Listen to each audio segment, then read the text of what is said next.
Hey guys! Tonight, some friends and I are stepping into the eerie slow-motion vortex of 4:55 p.m., where time doesn't just drag, it warps. Picture this: your brain's internal clock glitching as deadlines loom, the office fluorescents humming just a little louder, that ancient stapler on your desk suddenly feeling heavier with the weight of centuries.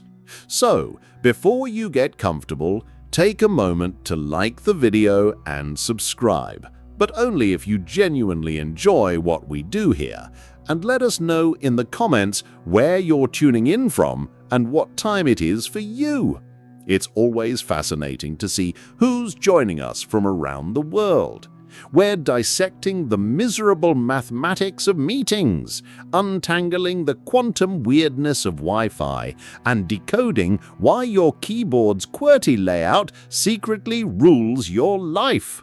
From the Stoic geometry of commutes to the deep time of your office chair, this isn't just a video, it's a time capsule from the dimension of 4:55.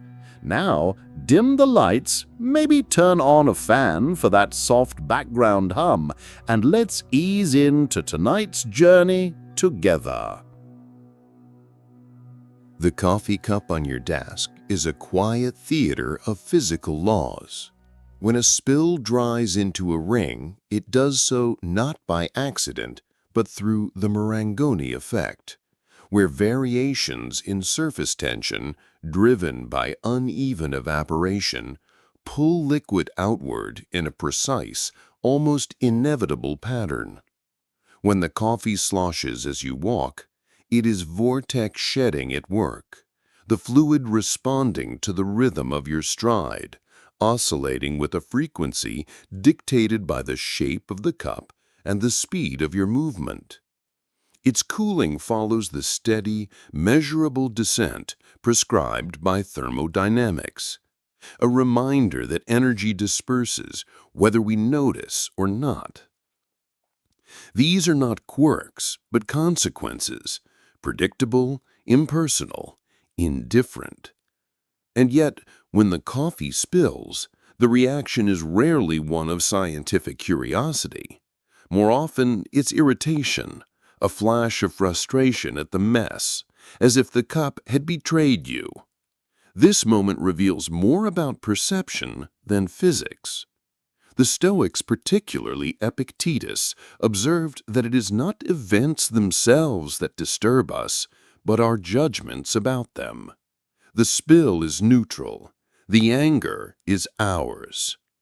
In the office, this plays out daily, not with coffee, but with emails, curt messages, delayed replies, passive-aggressive CCs.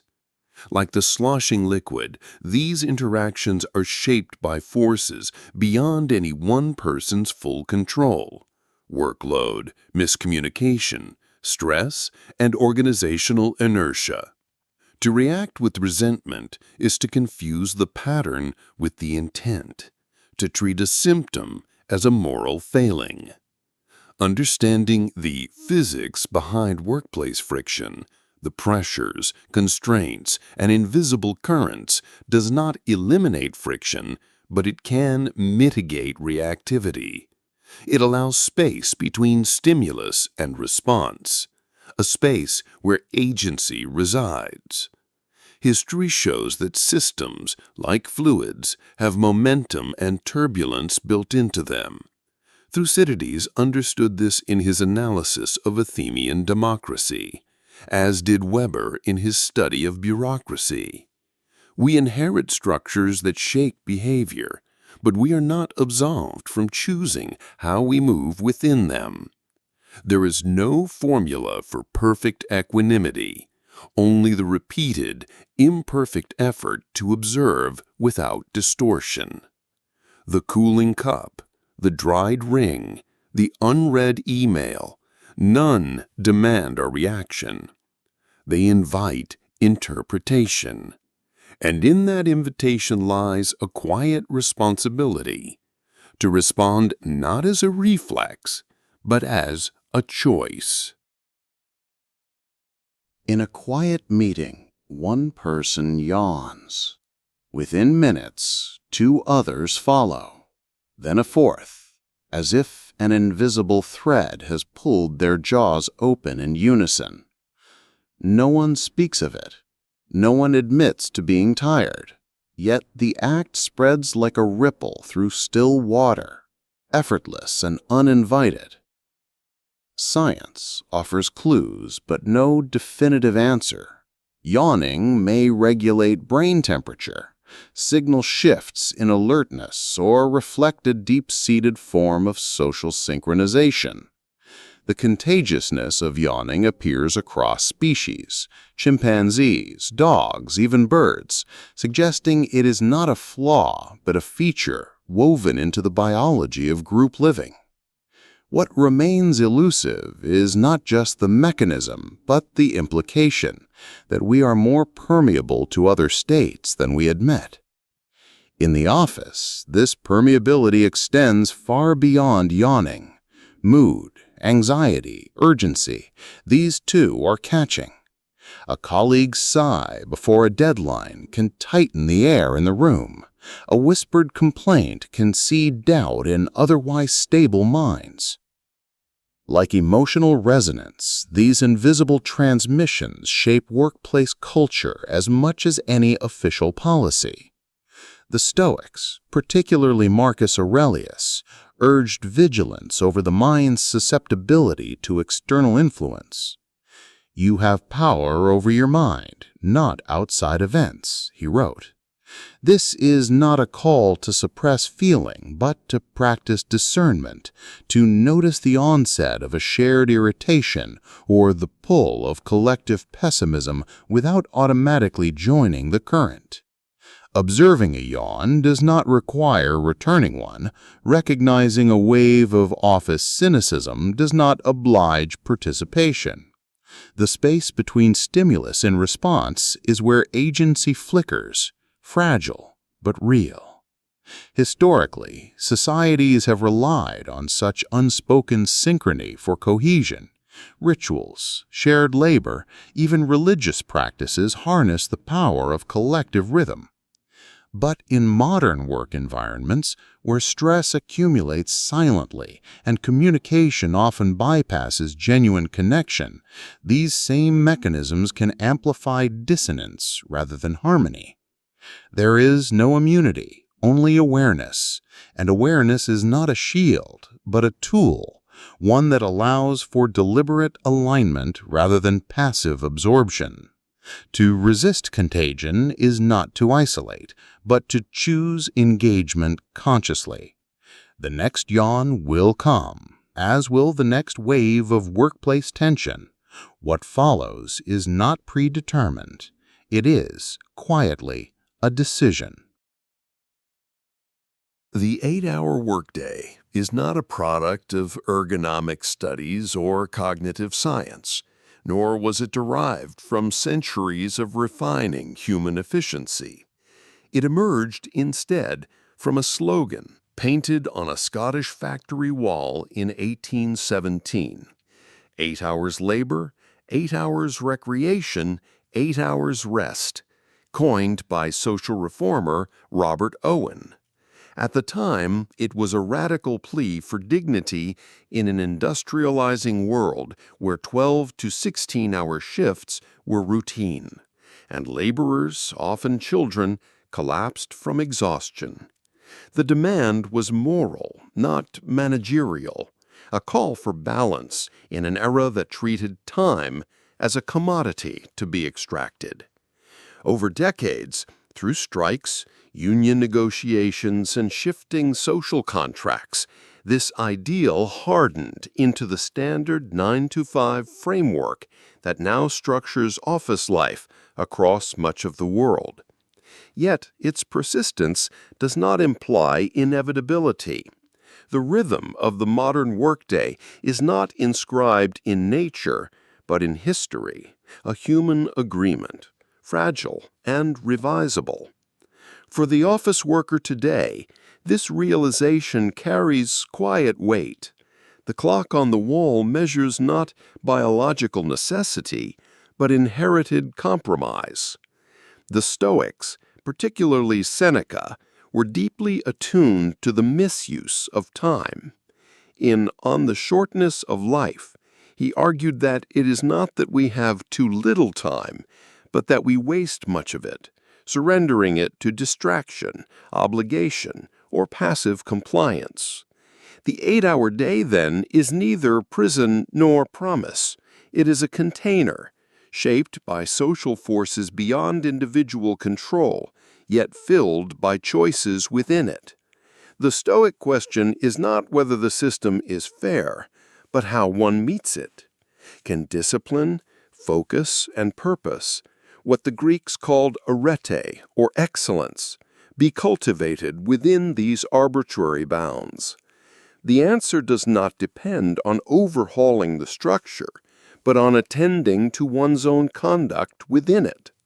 Virtue in this context is not defiance or resignation, but mindful engagement, doing necessary work with clarity, resisting the drift of busy work, and guarding attention as a finite resource. History shows that work norms change, but slowly and through collective will. Until then, the individual is left not with freedom from constraint, but with the responsibility to act with integrity within it. The 8 hours are given. What they become is not. The office break room hums with a ritual as predictable as the coffee machine's gurgle. The brief, looping exchange of "How was your weekend?" met with a generic reply, neither party expecting depth. Linguists call this phatic communion, a social lubricant designed not to convey information, but to affirm connection, like the subtle nod between strangers passing on a sidewalk. Its patterns are so ingrained that algorithms can simulate it, yet many of us endure these moments with quiet impatience, resenting the perceived emptiness of such exchanges. Historically, these micro-interactions served a vital function in close-knit communities, where trust was survival. In today's fragmented workplaces, they persist as fragile threads holding collective endeavor together. Emil Durkheim observed that societies cohere through shared rituals, however minor, which signal belonging and mutual recognition.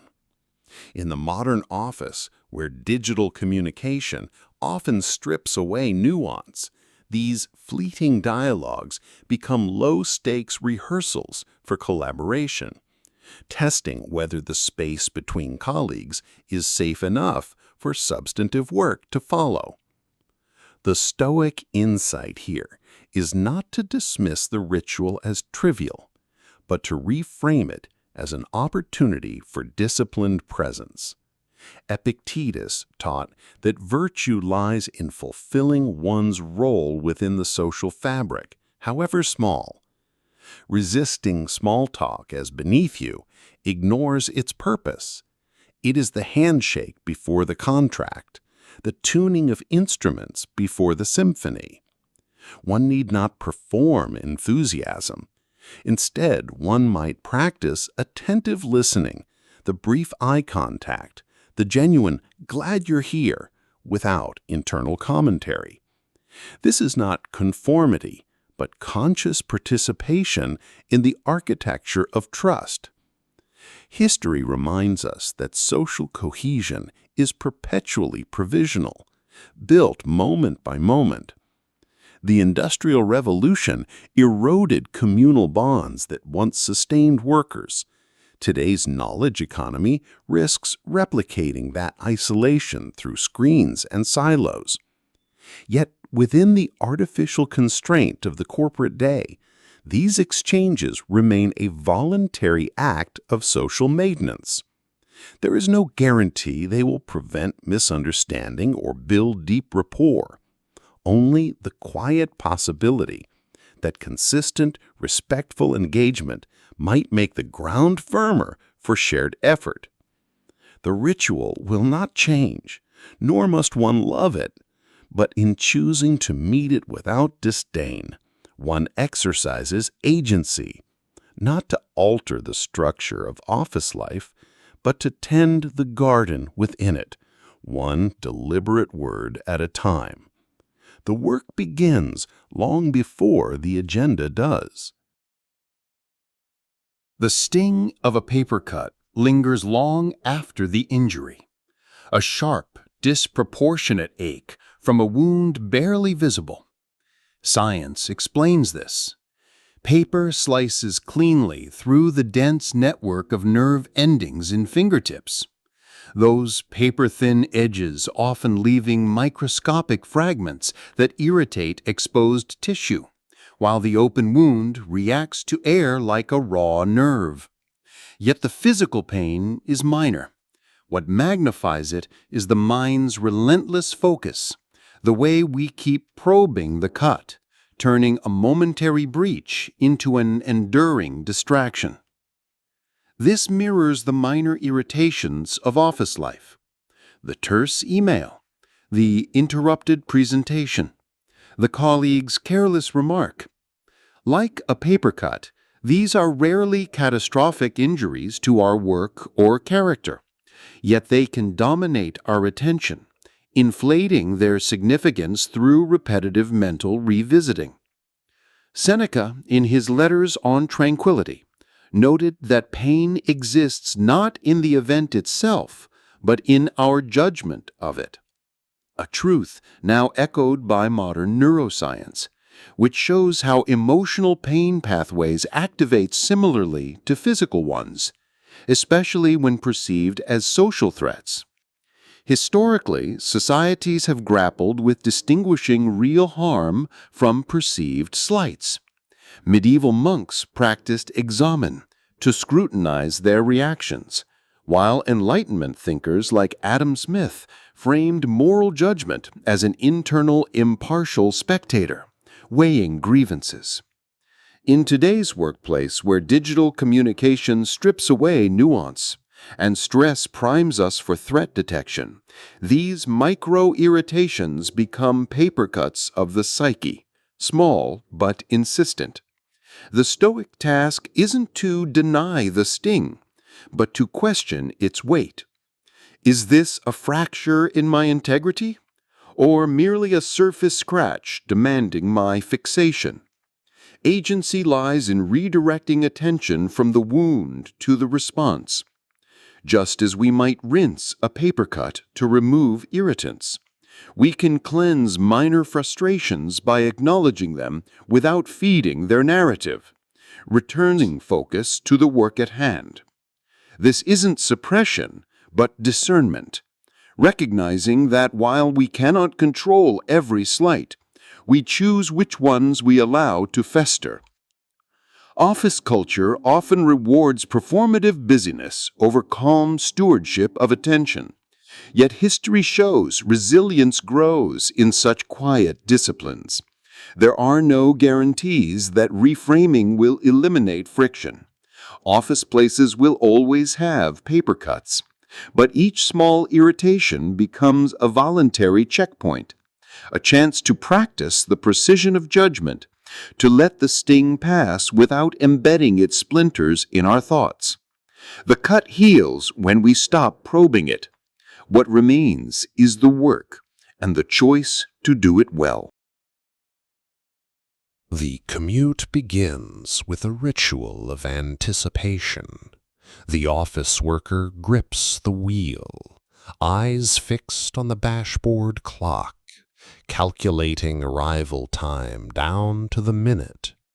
Yet, inevitably, the flow fractures, not from accident or construction, but as if conjured from thin air. A phantom traffic jam materializes, cars slowing in undulating waves, a phenomenon fluid dynamics explains as cascading micro-breaks amplified through the system. Like water encountering an invisible obstruction, the jam has no single cause, only collective momentum. This is not chaos, but predictable physics, yet it feels deeply personal, a thwarting of agency in the daily pilgrimage between home and obligation. Historically, the commute itself is a modern artifact. Pre-industrial labor occurred near dwellings, while the Industrial Revolution severed work from residence, creating this liminal space where millions now surrender hours to inertia. The Stoic challenge here is not resignation, but reorientation. Marcus Aurelius, marching with his troops through Roman provinces, wrote of embracing circumstance as raw material for virtue, amor fati, the love of fate. The stalled car becomes neither prison nor punishment, but a designated chamber for presence. One might resent the stillness, or recognize it as forced solitude in a world that rarely grants uninterrupted thought. The podcast queued, the audiobook paused. These are not distractions from the real day, but the day itself, reshaped. Modern psychology confirms that perceived loss of control fuels distress. Yet the commute reveals a deeper truth. Control was always an illusion. Traffic flows obey laws as indifferent as thermodynamics, shaped by thousands of individual choices none can command. This mirrors the workplace, where projects stall not from malice, but systemic friction. Budget shifts, misaligned priorities, the ripple effects of unseen decisions. The Stoic practice is not to deny frustration, but to dissect its source. Is the delay harming my character, or merely my schedule? Seneca warned against borrowing trouble from imagined futures. The jam exists only in the present tense. Urban planners like Jane Jacobs understood cities as living systems where predictability and disorder coexist, demanding adaptability over rigidity. Similarly, the office worker navigates institutional currents not by fighting the flow, but by adjusting posture within it. There is no promise that reframing eliminates gridlock. Jams will persist, as will workplace impediments. But in the space between brake lights, a choice emerges: to treat the pause as stolen time or reclaimed time. The destination remains fixed, yet the journey holds potential for quiet cultivation. What cannot be altered may yet be inhabited differently, one red light at a time. The road offers no guarantees, only the reoccurring chance to practice meeting the world as it is. The sharp ping of an email notification slices through concentration, triggering an almost involuntary reach for the mouse, a reflex honed by design. Behavioral psychologists identify this as variable reinforcement, the same mechanism B.F. Skinner observed in pigeons pecking at levers for unpredictable food rewards, later weaponized by slot machines to exploit anticipation. In the digital workplace, each unchecked inbox holds the potential for validation, urgency, or novelty, training us to crave the next ping like gamblers chasing the next win.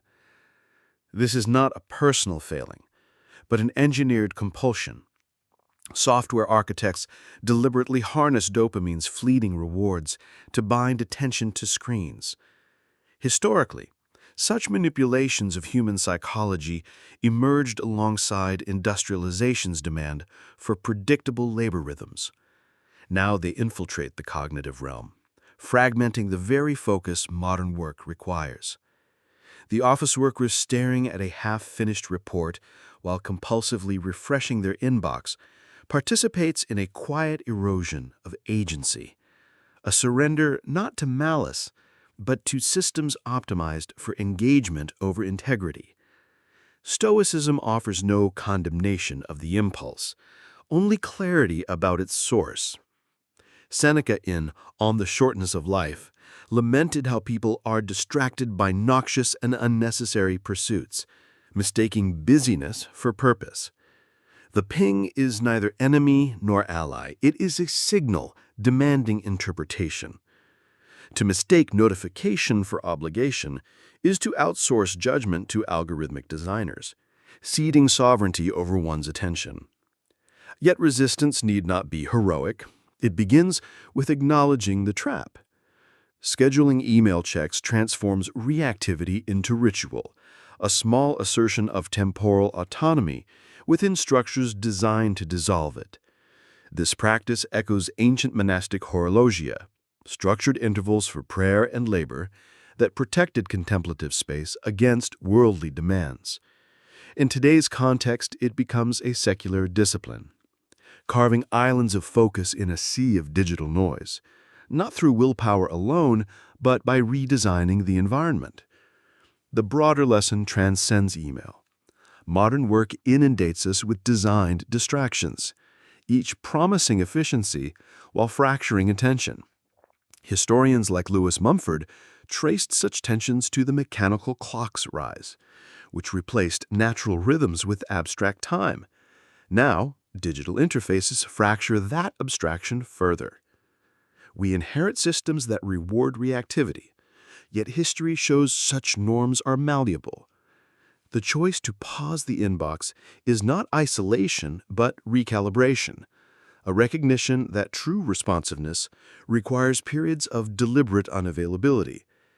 There is no victory in this practice, only recurrence, a daily negotiation between external demands and internal boundaries.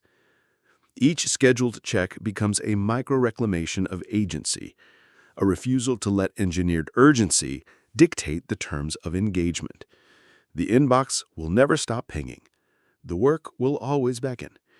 But within the space between notification and response, however narrow, lies the possibility of choosing where attention flows and thus how we inhabit our hours.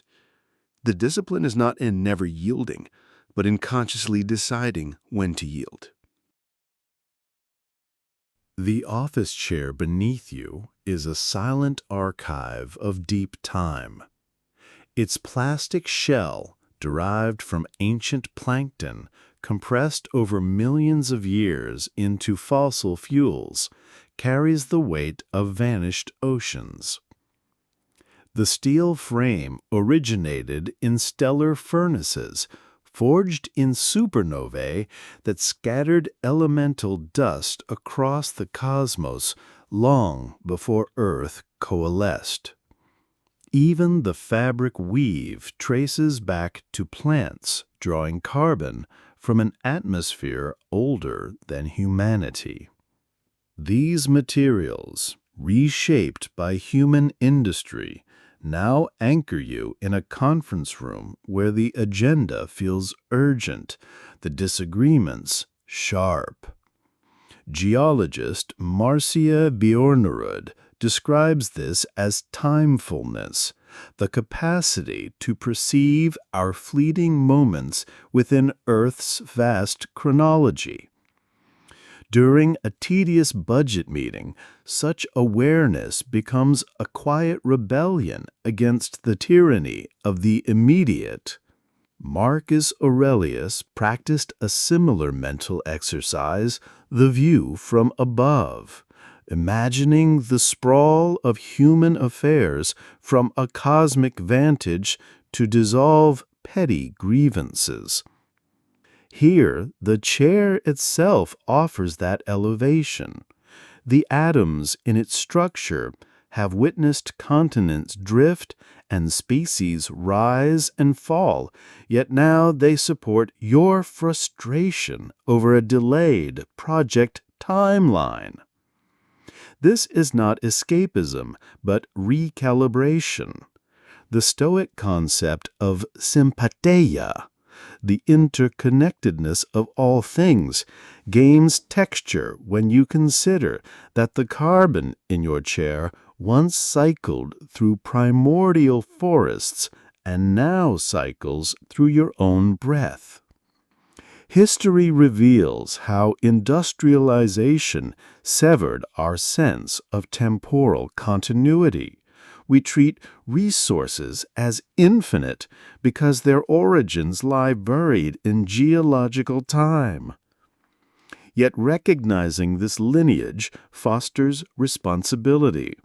The chair is not merely an object, but a node in a billion-year continuum of transformation. Office politics, for all their intensity, occupy a vanishingly small sliver of that timeline.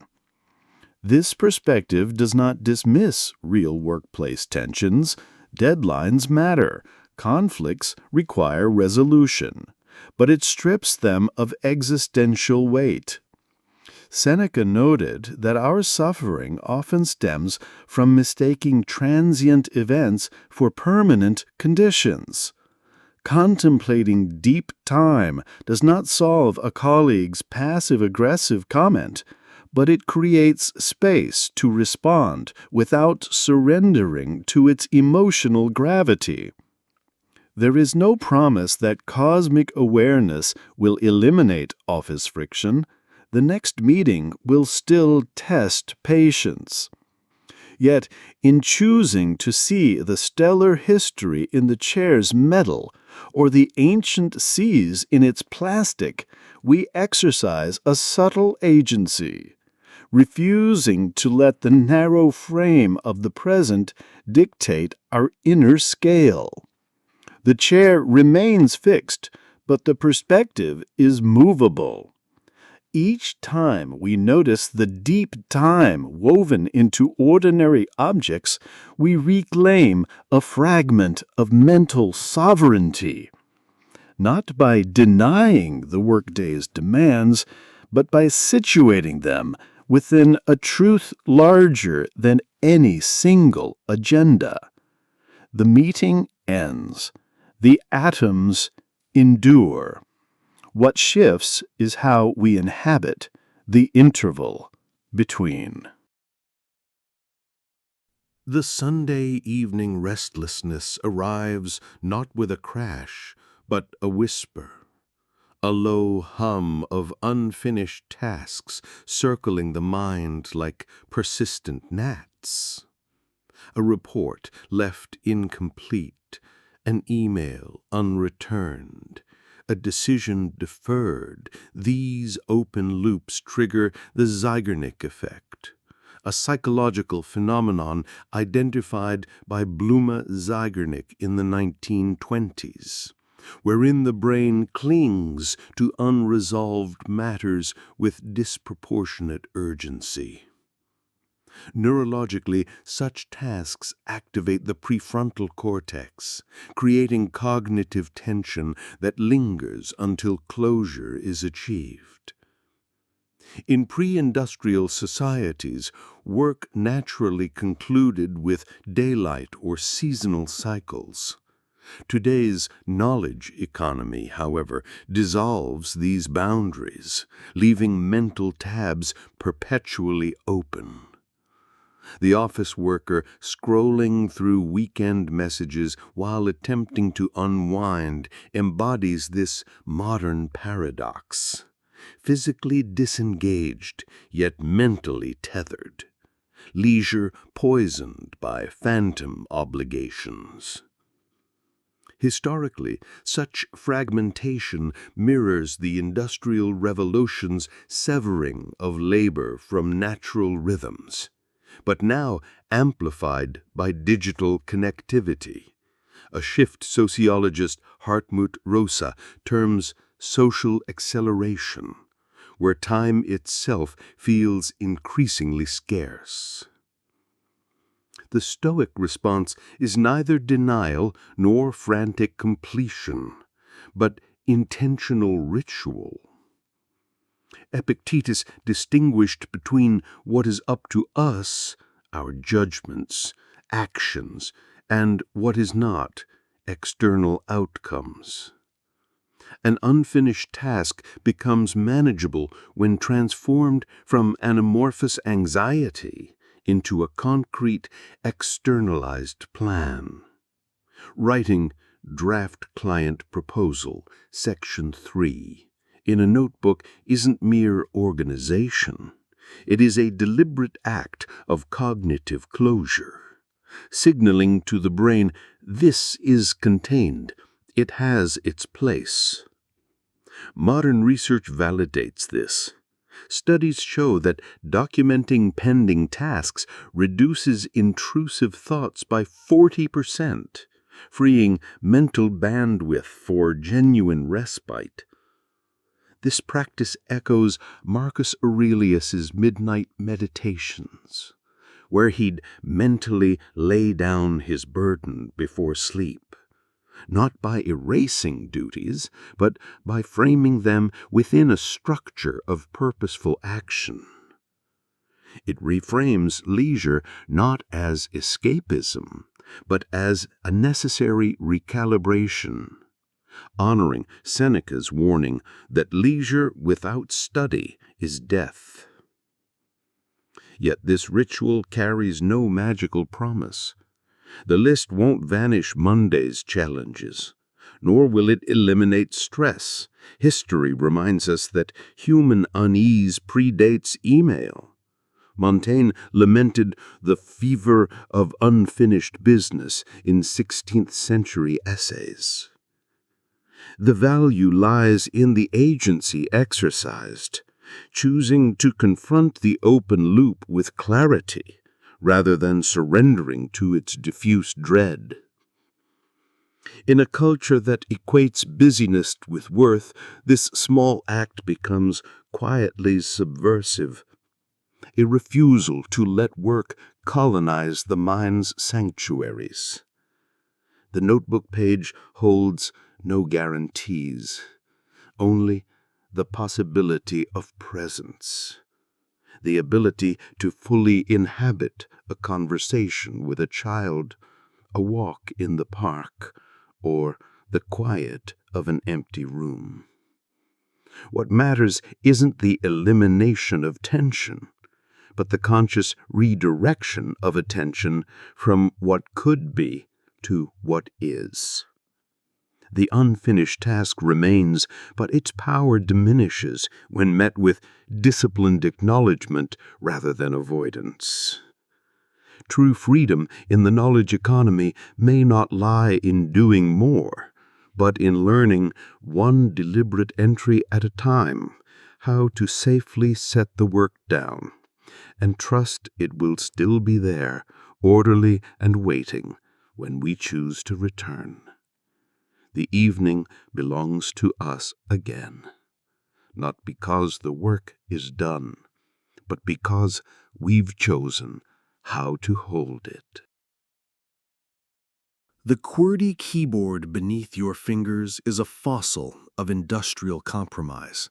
Its arrangement, Z in the corner, S adjacent to D, wasn't engineered for speed, but to slow typists, preventing jammed type bars on 19th century Remington machines.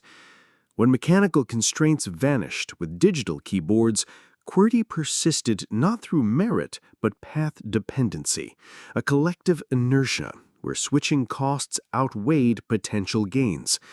Economists like Paul David describe such lock-in as historical accidents calcified into norms, much like the persistence of railroad gauges or electrical sockets. In the office, this manifests daily. The report you draft, the emails you send, all shaped by a layout designed to hinder the very efficiency it now purports to serve. It is a silent monument to how systems outlive their original purpose, yet dictate our movements. This extends far beyond typing. Office workflows, approval chains, legacy software all bear the imprint of past solutions now divorced from current needs. The Stoic insight here isn't resignation to inefficiency, but clarity about where agency resides. Epictetus framed life around the dichotomy of control. Some things are up to us, our judgments, efforts. Others are not, external structures. Complaining about QWERTY's illogic, a futile resistance to a century of embedded practice, is surrendering to externals. True virtue lies in the response, learning touch typing within its constraints, adopting ergonomic alternatives like Colmac where possible, or simply accepting the quirk with humor, recognizing that friction often reveals what we truly value. Historian James C. Scott observed that rigid systems bred for legibility often sacrificed adaptability. QWERTY exemplifies this trade-off, prioritizing historical continuity over human optimization. Yet within these grooves, small acts of agency flourish. Choosing to master the layout rather than rage against it transforms resentment into competence. Deciding to voice a constructive suggestion, not as a demand for revolution, but as a measured proposal, honors Seneca's counsel to not be led by the event, but to lead it. This isn't passive compliance, but strategic engagement, working with the system's grain while gently testing its flexibility. The keyboard's design reminds us that progress rarely arrives as clean breaks. It accumulates in incremental adjustments within inherited frameworks. Modern workplaces drown in "that's how we've always done it" inertia, yet history shows such norms shift through patient, localized action, like early adopters of Dvorak layouts who demonstrated alternatives without demanding universal change. There is no promise that personal adaptation will overhaul institutional rigidity. QWERTY will endure, as will many bureaucratic anachronisms.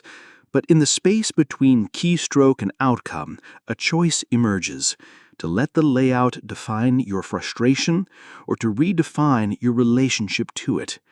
Each time your fingers find the semicolon without looking, you practice a quiet discipline, aligning effort with reality rather than illusion. The system may not change, but your navigation of it can. What matters isn't the keyboard's origin story, but whether you type your next sentence with clenched resentment or deliberate grace. The keys are fixed. The touch is yours to shape. In that distinction lies the possibility of working not just efficiently, but well. The projector flickers as the budget review begins, 12 colleagues settling into chairs while a silent arithmetic unfolds. 10 attendees earning an average of $50 hourly, multiplied by 60 minutes, equals $1,000 evaporating in real time. This is not theoretical. It is the measurable cost of collective presence, a figure economists like Peter Drucker once noted as the hidden tax of organizational life.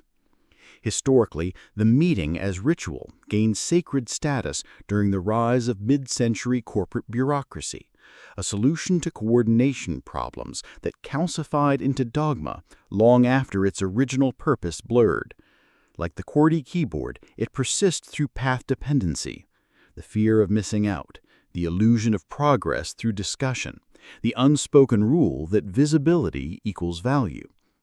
Yet the true waste lies not in the dollar spent, but in the resentment that festers when we mistake the ritual for the work itself. Stoicism offers a different calculus. Epictetus taught that external events, like mandatory meetings, are indifferent. What matters is our judgment of them. To fixate on the cost is to confuse the symptom with the disease, much as Seneca warned against lamenting the hour while ignoring how we inhabit it. The virtue here is not in abolishing the meeting, an external beyond individual control, but in reclaiming agency within it. When the agenda drifts or slides repeat, the flicker of irritation arises not from the meeting's existence, but from the belief that it should be otherwise. Modern cognitive science confirms this. Resistance to unavoidable circumstances depletes mental reserves, while acceptance conserves them for meaningful engagement.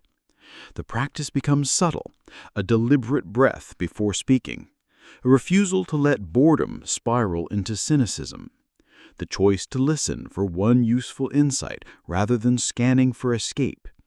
Historian Melvin Kranzberg reminds us that technology is neither good nor bad, nor is it neutral. And the same applies to meetings. They are vessels shaped by human intention. This reframing carries no illusion of transformation. The next meeting will likely overrun. Decisions may still stall in committees. But within the room, a quiet shift occurs. The focus on being present rather than enduring time. One might contribute a concise point when relevant, then turn attention inward to consolidate ideas for later action, transforming passive attendance into active preparation.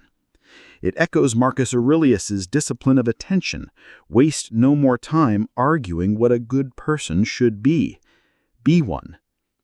The $1,000 is spent regardless.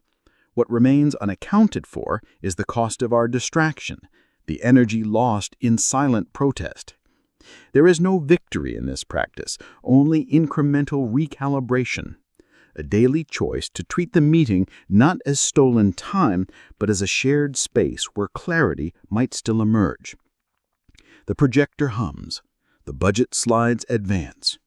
In the gap between obligation and response, we decide whether to let the moment harden into resentment or soften into resolution. The system may not change, but our participation can. And in that distinction, however narrow, lies the possibility of working not just efficiently, but with integrity. The meeting ends. The work continues. What we carry forward depends on how we held the space while within it. The stainless steel water cooler hums with a quiet significance beyond hydration. Condensation beads on its surface as colleagues gather, exchanging fragments of conversation that seem trivial yet carry ancient weight. Evolutionary anthropologists like Robin Dunbar argue that gossip, often maligned, is not mere frivolity, but a primal social technology essential for early human groups navigating complex relationships in bands of 150 or fewer. It established trust, clarified norms, and signaled belonging long before written laws existed. In the modern office, this instinct persists in diluted form.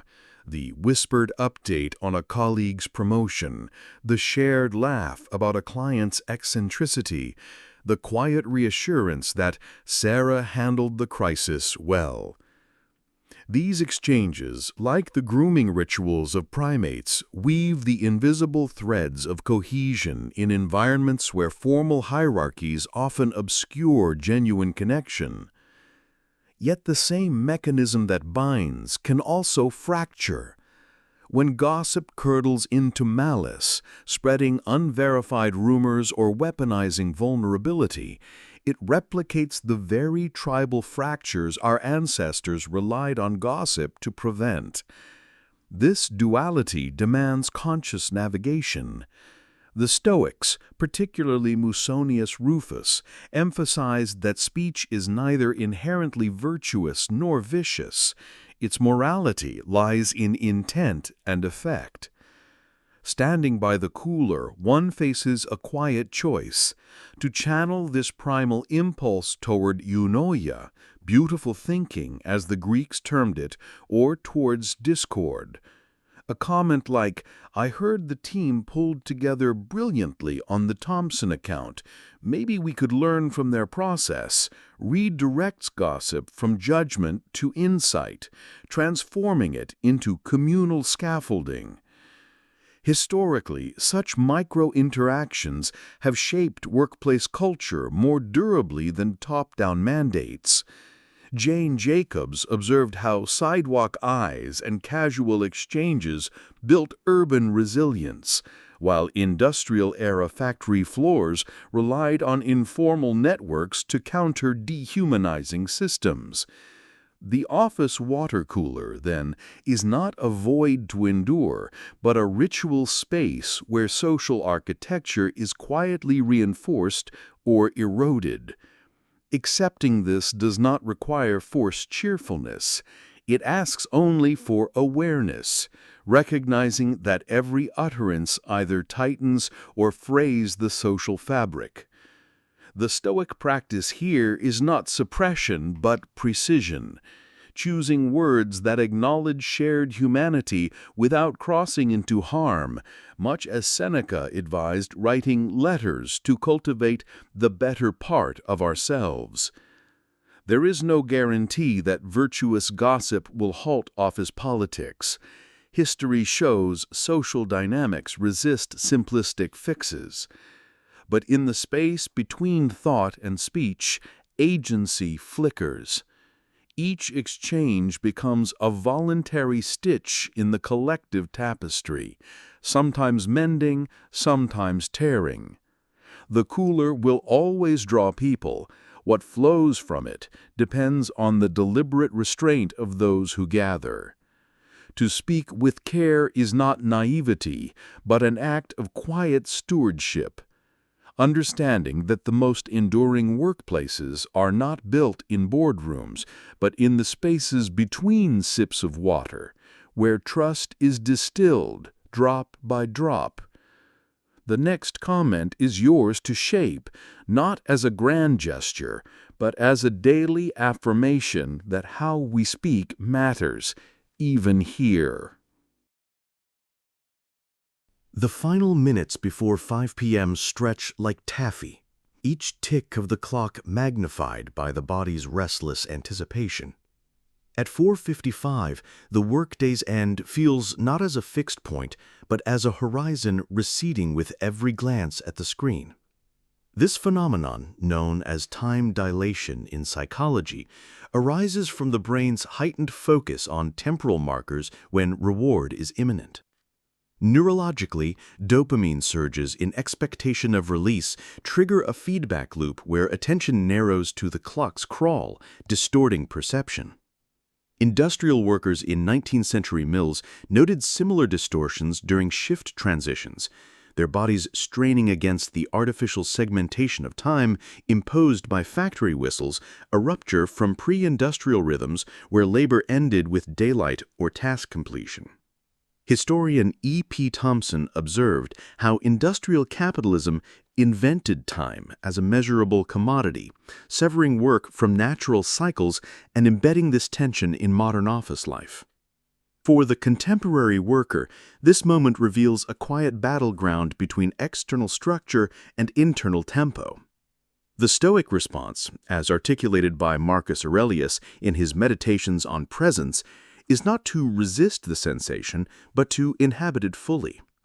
Instead of fidgeting through the final minutes or mentally escaping to evening plans, one might observe the physicality of impatience, the slight tension in the shoulders, the flicker of irritation at a last-minute email, the almost imperceptible lean toward the door.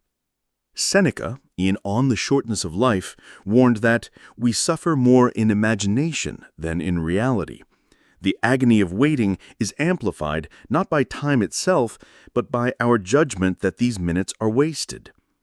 This reframing transforms passive endurance into active practice, a micro-experiment in detachment where the clock becomes not a jailer, but a teacher. The discomfort is not an enemy to vanquish, but a signal of our deeply human resistance to imposed constraints. A resistance that, when acknowledged without judgment, loses its power to unsettle. Historically, such temporal friction has shaped labor movements and workplace reforms, yet the individual's agency remains confined to their response. There is no erasing the tyranny of the clock, but there is power in how we meet it. Choosing to sit with the sensation, feeling the chair beneath you, the breath moving in and out, reclaims a fragment of autonomy. It echoes the medieval monastic practice of hora quarta, where monks paused at fixed intervals to realign with purpose rather than panic. In the office, this is not mysticism, but mindfulness, recognizing that the workday's value isn't negated by its endpoint, nor is our dignity diminished by its artificial boundaries. The final minutes need not be endured as purgatory. They can be claimed as a liminal space for quiet calibration. This practice offers no cure for systemic time pressures. Deadlines will tighten, schedules will bind, but it cultivates resilience within them. Each observed breath at 4:55 is a small act of rebellion against the illusion that time is merely a resource to be spent. The clock's tyranny softens when we stop measuring ourselves against it and begin attending to how we inhabit the interval. As the hands inch forward, we choose to let impatience fracture our presence or to let it reveal the quiet sovereignty available even in constraint. The day ends not with the clock's chime, but with the decision to carry its lessons, unhurried and intact, into whatever comes next. The office hums with a dissonance that seeps into thought. The clatter of keyboards, the murmur of overlapping conversations, the sudden ring of a phone. In this acoustic chaos, many reach for headphones not as an escape, but as a deliberate act of sonic stewardship. Cognitive science reveals why instrumental music, lo-fi beats, minimalist piano, or Baroque compositions can anchor focus during repetitive tasks. It gently engages the brain's language processing centers, creating a buffer against intrusive noise without demanding full attention. Like a soft curtain drawn across a window, it filters distraction while preserving awareness. Historically, such intentional shaping of auditory space has deep roots.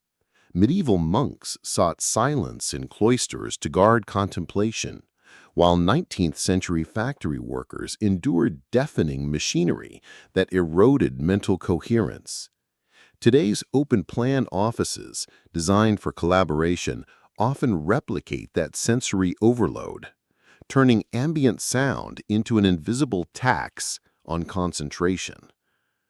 This is where the Stoic discipline of assent, Epictetus's framework for managing impressions, finds unexpected relevance. Every sound that reaches us is an impression, a raw input awaiting judgment. The colleague's sigh, the email ping, the distant laughter. These are not inherently disruptive. Their power derives from our assent to let them fracture our focus.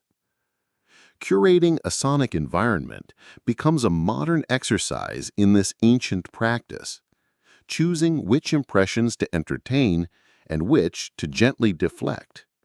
It is not about creating a sterile bubble, but cultivating euchrosia, a harmonious balance, as the Greeks termed it, a mindful calibration of input. Marcus Aurelius, besieged by the clamor of imperial duties, wrote of withdrawing into oneself amid external turmoil. Today, that withdrawal might begin with a single note, a steady rhythm that signals to the mind, "Here, you may attend." This is not passive consumption, but active curation, a quiet assertion of agency within systems designed to fragment attention. Yet this tool carries no illusion of total control. Headphones cannot silence systemic pressures, tight deadlines, ambiguous expectations, the legacy of industrial-era work rhythms that still dictate office life. Historian Walter Benjamin noted how modernity's shock of sensory overload reshaped human consciousness. Our struggle for focus is part of that continuum. The value lies not in achieving perfect concentration, but in the repeated choice to redirect attention. When the music plays, we practice discernment. Is this sound an urgent signal or mere noise? Does it warrant my mental energy? This mirrors Seneca's counsel to weigh impressions carefully before admitting them to the mind. There is no victory in flawless focus. Distractions will return, as they always have, but in the micro-decisions that reclaim slivers of autonomy. The practice concludes not with resolution, but with renewal. Tomorrow, the office will hum again, and the choice to engage or deflect will reemerge. What matters is recognizing that sonic space, like mental space, is never neutral. It is shaped by what we permit to enter. By selecting a soundtrack that serves rather than sedates, we enact a small but vital stewardship, not over the environment, but over our own receptivity. The notes fade, the work remains, but in that interval of intentional listening, we affirm a quiet truth that even within constraints, we retain the capacity to choose where attention flows, and thus how we inhabit the hours entrusted to us. The next sound is incoming. How we meet it is ours to shape. The sandwich on your desk, a humble assembly of bread, protein, and condiments, carries the weight of an 18th century gambler's convenience. Legend credits John Montague, the 4th Earl of Sandwich, with demanding cold meat tucked between slices so he might eat without pausing his dice games, a story that reveals less about culinary innovation than the historical collision of leisure, status, and distraction. What began as an aristocrat's indulgence evolved through industrialization into the standardized fuel of modern labor. The factory worker's packed lunch, the commuter's wrapped portion, the office drone's desk-bound bite. This trajectory mirrors a broader shift, from meals as communal rituals anchored in time and place to transactions compressed into scheduled intervals, a transformation Max Weber might have framed as the rationalization of sustenance itself.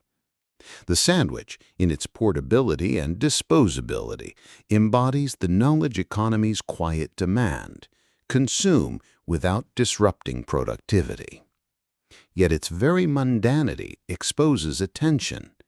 Eating while working, scrolling emails as you chew, eyes fixed on screens is not efficiency, but cognitive fragmentation. Neuroscience confirms that divided attention diminishes satiety signals and heightens stress, turning nourishment into another task on the mental checklist. Seneca, observing Roman elites who devoured time as if it were superfluous, warned that rushing through life's necessities corrodes presence. You live as if you were destined to live forever.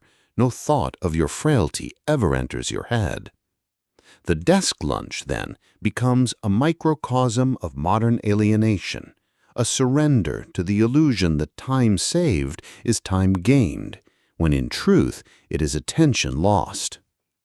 Historically, such erosion of mealtime as a sacred pause traces to the factory whistle's tyranny, where workers ate in shifts to keep machines running. Today, digital workflows perpetuate this fragmentation under the guise of flexibility. The Stoic inquiry here is not about dietary virtue, but about intentionality. Marcus Aurelius practiced prosoche, or attentional vigilance, treating even mundane acts as opportunities to align with nature. To eat without tasting, To treat the sandwich as mere caloric input is to cede agency to the clock.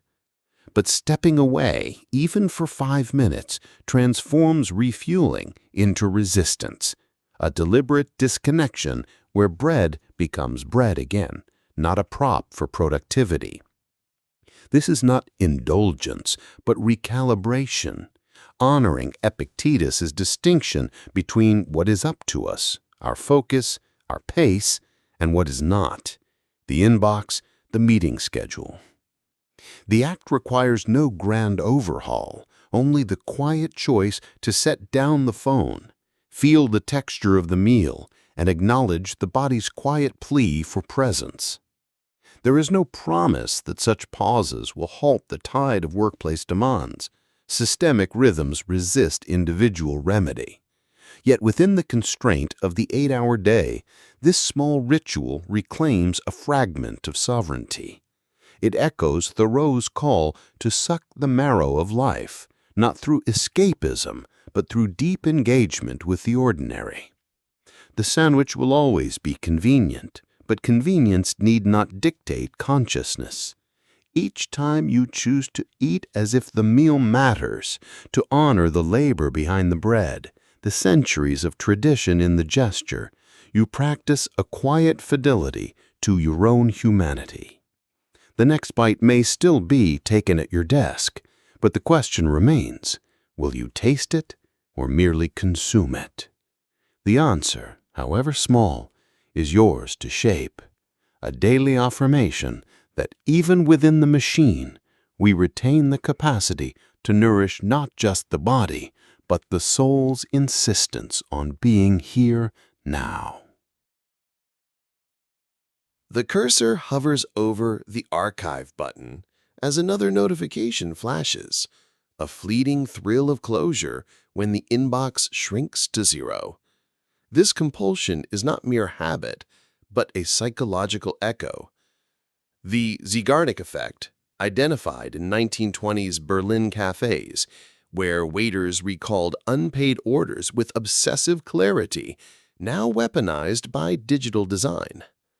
Combined with the conscientiousness trait in the Ocean personality model, where orderliness and duty-seeking dominate, it creates a perfect storm.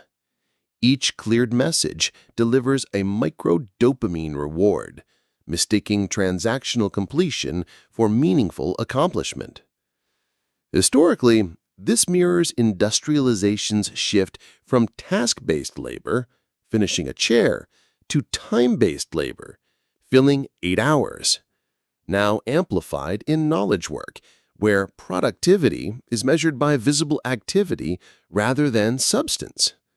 The inbox becomes a slot machine of obligations, its empty state falsely signaling control in a world of perpetual demand.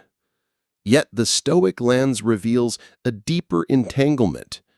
Seneca, observing Roman elites who equated busyness with virtue, warned that we are not given a short life, but make it short, and we are not ill-supplied with it, but wasteful of it.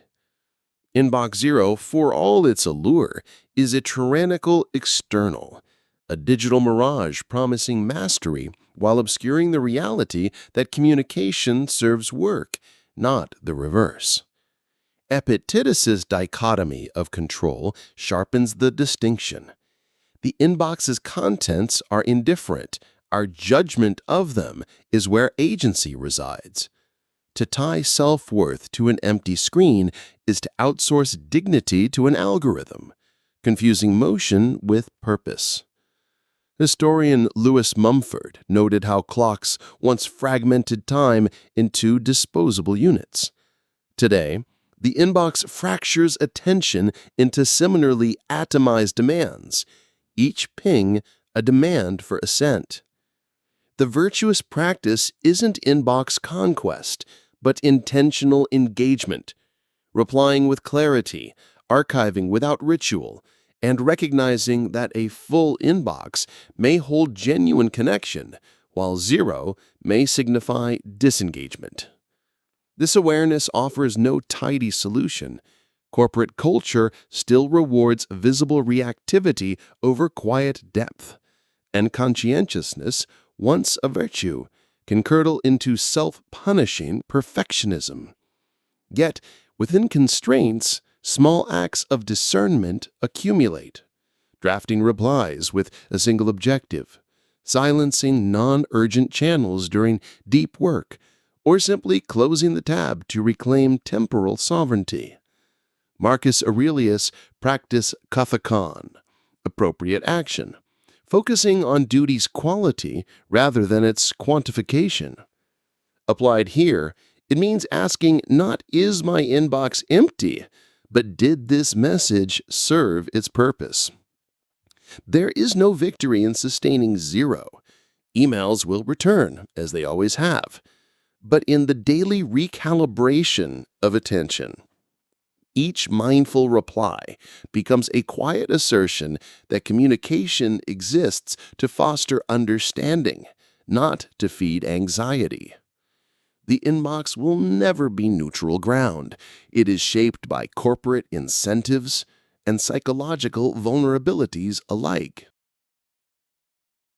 The keyboard smash arrives not as a calculated act, but as a reflex, a fist or palm striking the plastic surface when frustration peaks, perhaps after a cascading error message or a dismissive email. Physics reveals the futility. The impact generates a shockwave that disperses inefficiently through brittle keycaps and hollow mechanisms, dissipating energy in scattered vibrations rather than meaningful force. More often than not, the human hand absorbs the recoil, risking bruised knuckles while the keyboard, designed for repetitive precision, remains largely unscathed. This is Newton's third law in miniature. Every action meets equal resistance, yet the true damage lands not on the object but on the agent.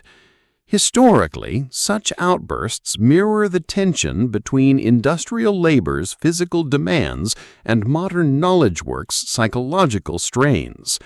Victorian factory workers vented steam literally and figuratively.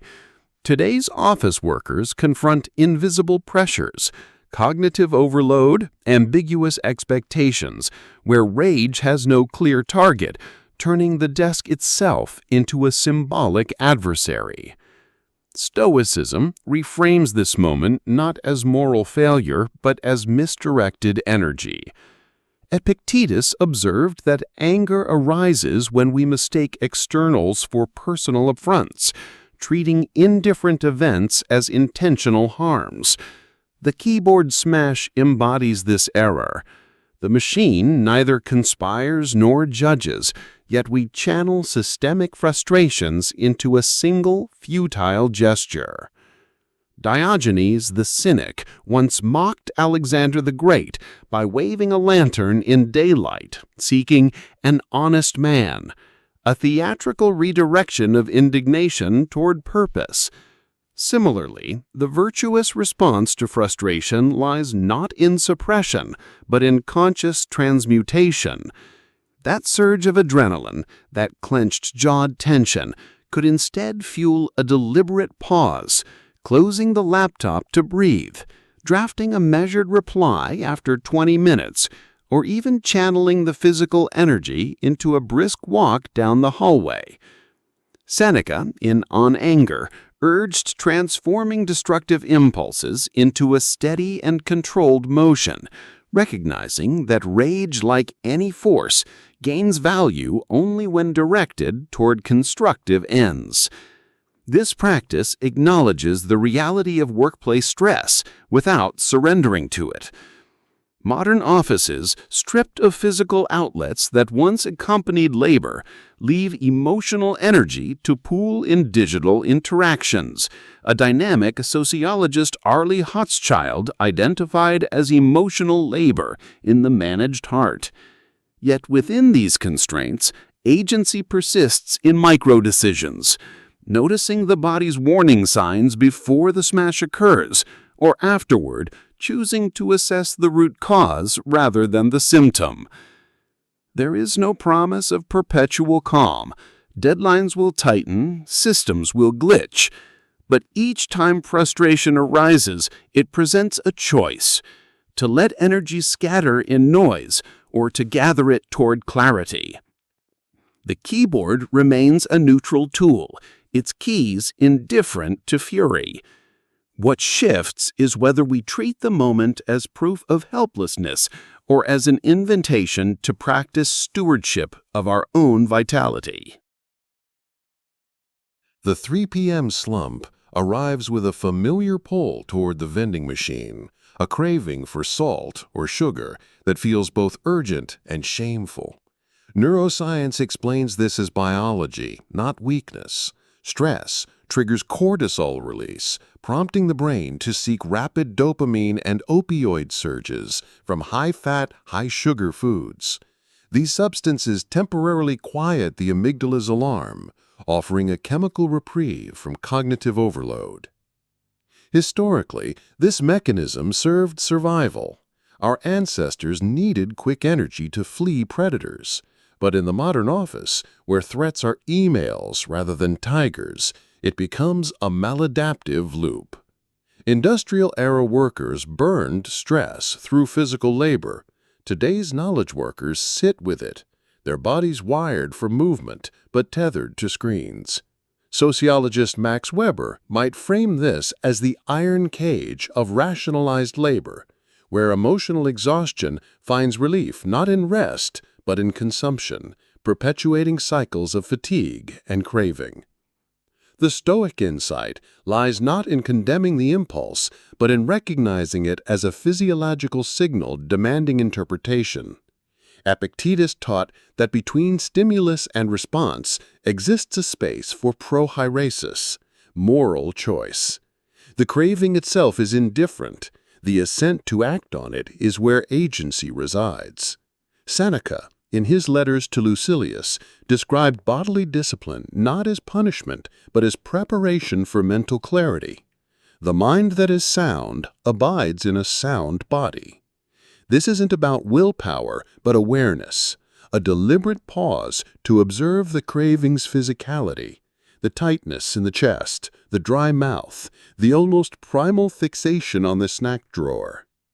In that interval, one might choose water to reset the nervous system, a 5-minute walk to metabolize stress chemically, or simply acknowledge the urge without judgment. It mirrors Marcus Aurelius's practice of dissecting impressions.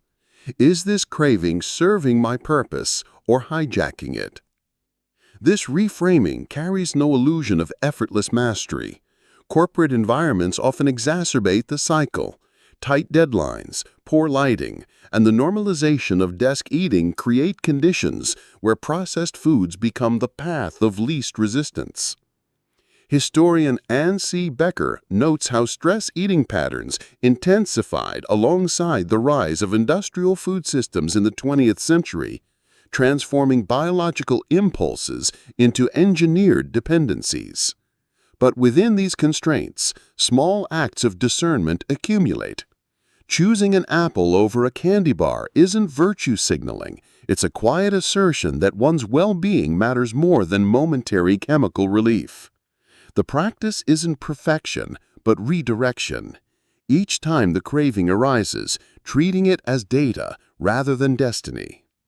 There is no promise that awareness alone will dissolve the pull of sugar. Biology remains stubbornly real. But in the space between stress and response, we reclaim sovereignty over our bodies. This isn't a denial of human frailty, but alignment with it, honoring Seneca's wisdom that we are more often frightened than hurt, and we suffer more in imagination than in reality. The vending machine will still hum, the cortisol will still rise. Yet each conscious choice to breathe, to step outside, to sip water, reweaves the neural pathways that once bound stress to surrender. What matters isn't eliminating the craving, but altering one's relationship to it, not as a failure of discipline, but as a reoccurring opportunity to practice stewardship of the self. The office thermostat hums at 70 degrees Fahrenheit, a temperature calibrated not by universal comfort, but by a 1960s metabolic model designed for a 40-year-old, 154-pound man, as historian Emily Grassley has documented. This arbitrary standard, embedded in ASHRE guidelines, now governs environments where women, who on average have lower metabolic rates and higher sensitivity to cold, shiver at desks while colleagues fan themselves. The resulting thermostat wars are not mere pettiness, but a microcosm of how institutional norms, shaped by historical blind spots, perpetuate invisible inequities. Industrial-era workplaces prioritized male labor patterns, treating the male body as the neutral standard. Today's offices inherit this legacy, where climate control becomes a silent referendum on whose comfort matters. Yet the Stoic lens reframes the conflict. Temperature is a preferred indifferent, as Epictetus termed such externals, neither good nor evil, but a circumstance to navigate with agency. This awareness does not deny the physical reality of discomfort. When fingers stiffen over a keyboard or sweat beads on a colleague's brow, biology speaks plainly.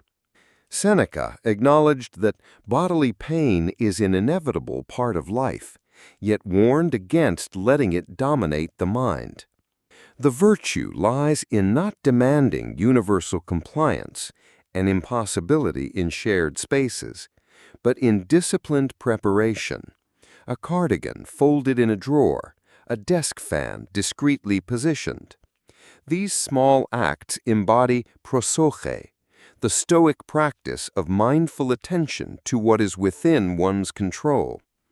Historian E.P. Thompson observed how industrial capitalism imposed artificial rhythms on human bodies.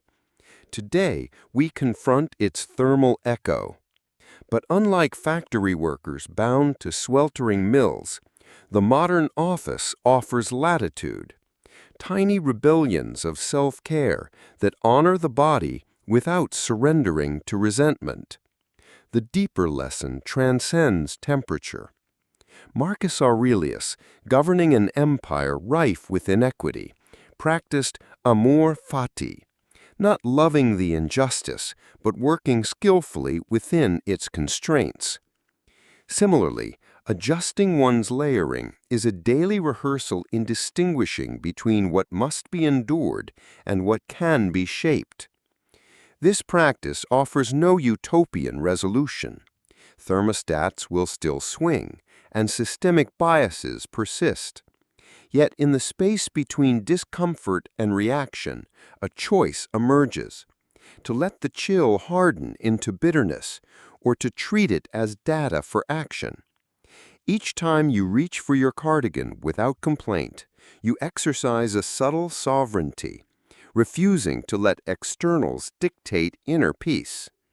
There is no promise that preparation eliminates friction, but it transforms passive suffering into active stewardship.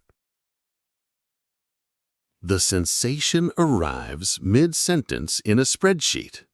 A flicker of certainty that this exact moment, this column of figures, this hum of fluorescent lights, has already been lived. Neuroscientists describe déjà vu as a temporal lobe misfire, where sensory input bypasses short-term processing and lands directly in memory centers, creating an illusion of recurrence. In the office, this glitch often strikes during repetitive tasks like formatting reports or drafting routine emails, where the brain's predictive machinery outpaces conscious awareness. Historically, such cognitive hiccups were dismissed as mystical or pathological. William James noted them in The Principles of Psychology, 1890, as evidence of the mind's fragmented machinery. Yet in today's knowledge economy, where cognitive labor demands sustained attention across identical-seeming tasks, déjà vu reveals a deeper truth. The human brain was not designed for the relentless monotony of modern work. This is where Stoicism offers not explanation, but application. Epictetus framed life as a series of impressions demanding assent. It is not events that disturb us, but our judgments about them. The déjà vu sensation itself is indifferent, a neurological artifact. But our response determines whether it deepens autopilot or becomes an anchor to presence.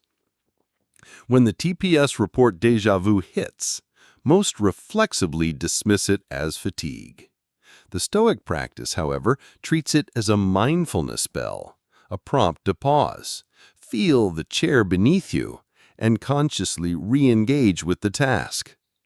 Seneca, observing how Brahmins slept while awake through rote routines, urged deliberate interruption of habitual thought.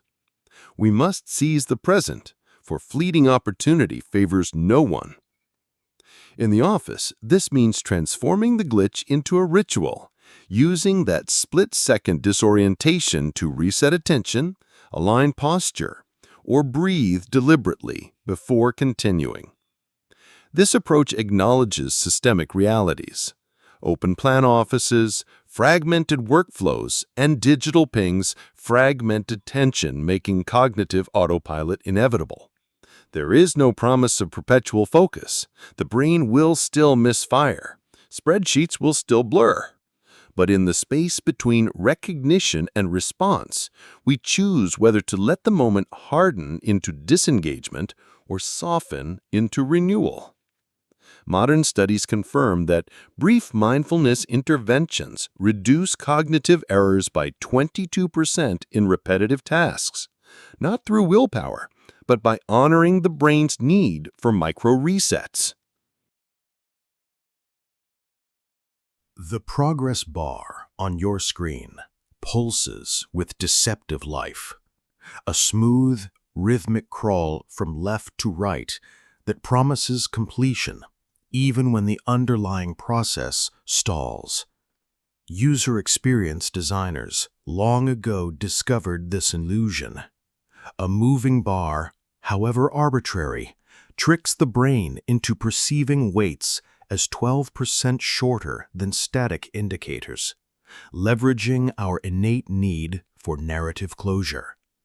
In the office, this manifests daily as we stare at spinning wheels during software updates or file uploads, our patience tethered to a visual metaphor for progress that often bears little relation to actual computational work. Historically, this reflects a deeper pattern in labor. From Frederick Winslow Taylor's time-motion studies, which reduced human effort to quantifiable units, to modern productivity metrics that equate visibility with value. The progress bar is Taylorism digitized, a psychological solve for the anxiety of invisible labor in knowledge work where output resists the tangible rhythms of industrial production. This illusion invites a Stoic recalibration.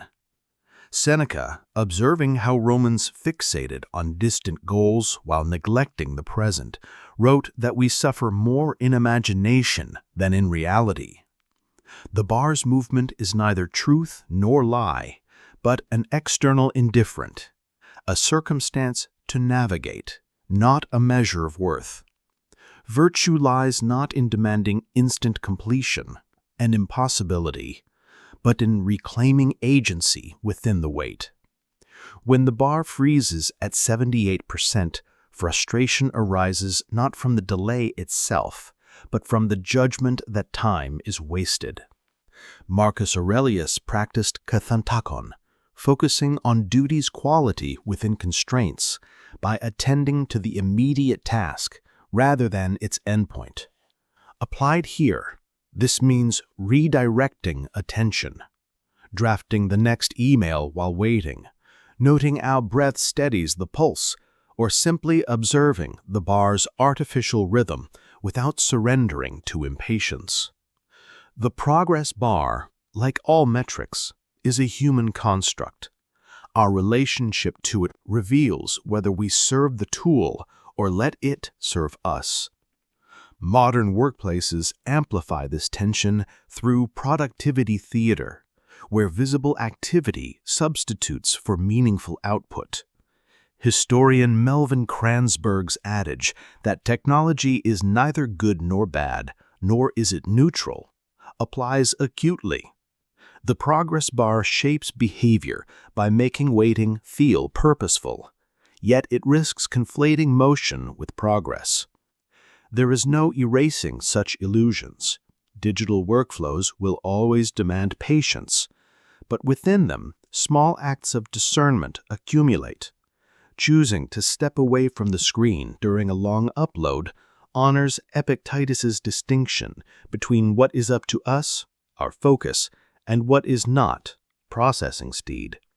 This isn't passive resignation, but active stewardship, recognizing that the true work occurs in the interval between stimulus and response, where character is forged. Studies confirm that perceived control overweights reduces stress by 31%, not through faster completion, but through reframed engagement.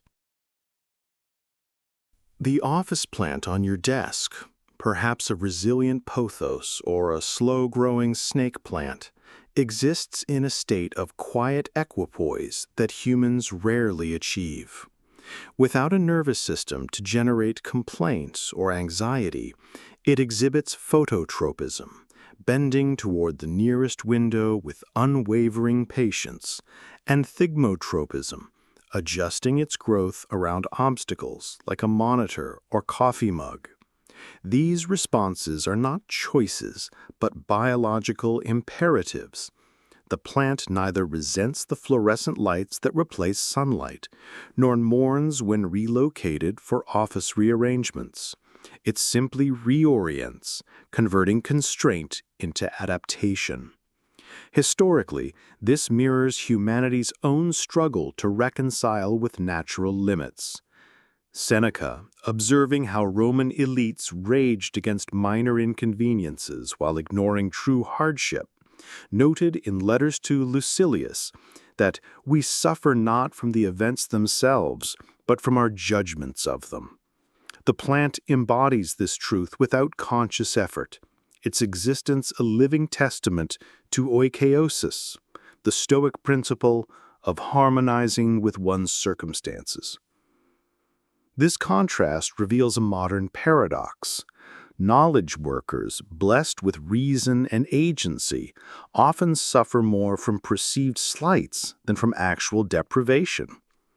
We curse the Wi-Fi outage that delays a presentation, while the plant endures weeks of inconsistent watering without protest. Marcus Aurelius, surveying the chaos of empire, wrote in Meditations that a branch cut from its neighbor is by that very act cut off from the whole tree, urging alignment with the natural order rather than resistance to it. The plant does this instinctively. We must practice it deliberately. In the office, this manifests as the choice between railing against an unreasonable deadline, an external beyond full control, and channeling energy into the next actionable step, a distinction Epictetus framed as the boundary between what is up to us and what is not. The plant's silence, persistence, is not passivity, but focused engagement with reality. It does not accept poor light. It uses what light exists. This observation carries no illusion of simplicity. Office environments shaped by industrial-era efficiency models often pit human rhythms against artificial demands. Attention, historian Lewis Mumford traced to the mechanization of time itself. Yet within this system, the plant offers a template for agency. Growth occurs not by denying constraints, but by working within them. When a project shifts direction, The virtuous response mirrors phototropism, not frantic reorientation, but steady redirection toward new sources of value. There is no promise that such adaptation eliminates frustration. Deadlines will tighten, priorities will shift. The glow of the screen persists long after the workday ends, a flickering promise of rest that often becomes its own labor. You click next episode not from genuine enjoyment, but from the insistent tug of unresolved narrative threads, a psychological hook perfected by streaming algorithms. Cognitive science identifies this as the Zeigarnik effect in action.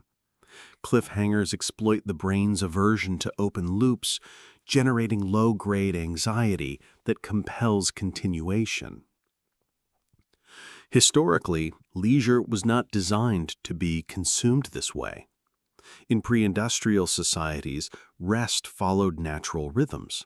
Sundown dictated stillness, and stories unfolded orally with built-in pauses. The Industrial Revolution fractured this continuity, commodifying time into rigid work-leisure binaries, while modern digital platforms have weaponized our neurology, transforming downtime into another arena for extraction. The office worker who intended to unwind with one episode now stares at dawn's light, having surrendered hours to a cycle engineered to deny closure. The Stoic inquiry here is neither self-reproach nor moralizing, but discernment. Am I replenishing or merely numbing? Marcus Aurelius practiced eclexis, the deliberate selection of activities that align with one's nature. Applied to modern leisure, this means recognizing that passive scrolling rarely restores. True recovery requires intentionality. Historian Witold Rybczynski noted how the very concept of free time emerged only with industrialization, yet we've failed to cultivate its thoughtful use. The virtue lies not in abolishing entertainment, but in reclaiming sovereignty over it, setting a timer not as punishment, but as a ritual to honor the boundary between work and renewal. This awareness offers no easy fix. Corporate structures that bleed into evenings, coupled with dopamine-driven design, create environments where resistance feels futile. Yet, within constraints, micro-choices accumulate. Placing the remote out of reach, choosing films with natural endpoints, or simply pausing to ask, does this serve my restoration? Epictetus distinguished between what is up to us, our assent to impulses, and what is not, the show's design. Each time we disengage before the autoplay countdown ends, we practice prosoche, attentional vigilance, honoring Seneca's insight that leisure without study is death, where study means mindful engagement with life itself. There is no victory in perfect discipline. Fatigue will win sometimes. But in the space between the cliffhanger and the click, we affirm that leisure is not passive consumption, but active stewardship of our most finite resource, time. The handshake concludes. The introduction hangs in the air, and already the name slips through mental fingers like water. This common office stumble, the next-in-line effect, occurs not from indifference, but from cognitive overload. The brain, preoccupied with crafting one's own response, fails to encode the incoming information. Neuroscientists confirm this as a universal quirk of working memory, not a personal failing. Cicero, in De Oratore, documented memory palaces designed to honor names as tokens of respect in Roman political life, a practice born when communities were small and identity was inseparable from social standing. Today, we navigate networks of hundreds, yet our neurology remains calibrated for tribal scales, where forgetting a name could fracture alliances. Stoicism transforms this vulnerability into a practice of virtue. Epictetus taught that true freedom lies in distinguishing between what is up to us, our actions, and what is not, our neurology. Forgetting a name is neither a moral weakness nor a social catastrophe. It is an indifference, like the weather. The virtue emerges in the response, the deliberate pause, the quiet, "I'd appreciate hearing your name again," which embodies Andrea, courage in admitting imperfection, and dikaiosine, justice in honoring the other's identity.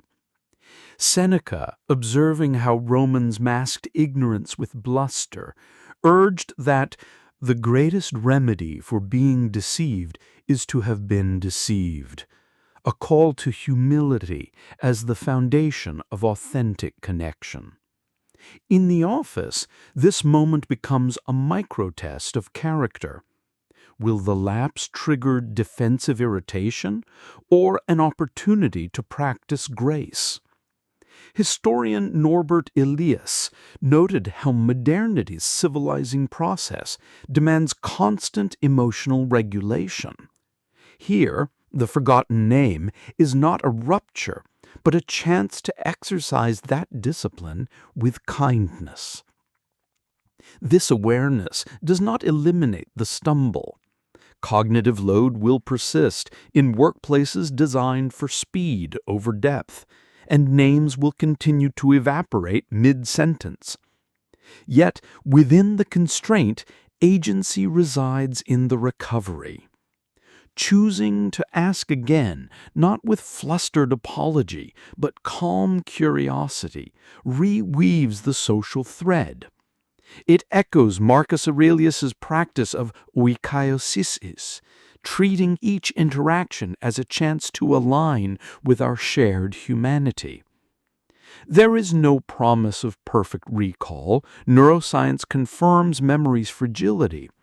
But in the space between forgetting and reconnection, we affirm that relationships matter more than flawless performance. Each recovered name becomes a quiet act of repair, countering the transactional drift of modern work. The stapler on your desk, a humble block of plastic and metal, traces its lineage to 1750s Paris, where artisans crafted gilded staples inscribed with fleur-de-lis for King Louis XV's royal decrees. Each fastening was not mere utility, but ceremony, a physical seal binding parchment to power in an era when documents carried the weight of statecraft. 2 centuries later, the Industrial Revolution stripped such objects of their regalia, transforming bespoke tools into standardized office equipment. Today's stapler, mass-produced and unadorned, secures expense reports and memos with the same mechanical certainty that once sealed royal edicts. The Stoic insight lies not in nostalgia, but in attention. The stapler's click is neither trivial nor degrading, but an invitation to practice arete, excellence, within the confines of the mundane. Seneca, observing Roman scribes who copied texts with meticulous care, noted that no labor is too humble for the application of virtue. To staple with presence, to align paper edges precisely, to feel the resistance of the mechanism, to honor the document's purpose, is to reclaim dignity from drudgery. This is not about transforming the task, but transforming one's relationship to it. Marcus Aurelius, polishing his armor before dawn, treated each stroke as an act of projoce, mindful attention, understanding that character is forged in the repetition of small deeds. In the modern office, where tasks like stapling are dismissed as unskilled, this practice becomes quietly subversive, a refusal to let institutional indifference dictate the value of one's labor. This awareness does not romanticize labor. Open-plan offices and digital workflows have amplified the alienation of repetitive tasks, divorcing action from visible outcome. But within these constraints, virtue resides in the quality of engagement, noticing the rhythm of the staple's descent, the quiet finality of the bind, the document's journey from disarray to order. Epictetus framed work as a test of character. It is not what you do, but how you do it, reminding us that external conditions cannot diminish inner resolve. There is no promise that mindful stapling will elevate one's status or alter corporate structures. History shows such systems change glacially, if at all. Yet each deliberate act accumulates as resistance to the slow erosion of self-worth in knowledge work. When the stapler jams, the choice to adjust the paper without irritation, rather than cursing the machine, becomes a micro-rebellion against the tyranny of haste. The 2:30 p.m. fog descends not as personal failing, but as biological inevitability. Postprandial somnolence, where blood redirects to digestion after lunch, compounded by the circadian dip hardwired into human physiology since before industrialization. Factory workers in Victorian England observed this rhythm in field and mill, their labor punctuated by natural lulls that modern office culture, with its fluorescent-lit denial of bodily cycles, now pathologizes as laziness. Historically, pre-industrial societies honored this dip: siesta in Mediterranean climates, monastic hora sexta midday pauses, aligning work with the sun's arc rather than abstract productivity metrics. Stoicism reframes this not as weakness to overcome, but as data to navigate. Seneca, observing how Romans flogged their exhausted minds, noted on the shortness of life that true efficiency requires working with nature, not against it. The afternoon slump is neither moral defect nor a managerial failure. It is an external indifferent, like the weather. Virtue lies in the response, recognizing the signal without judgment and adjusting course.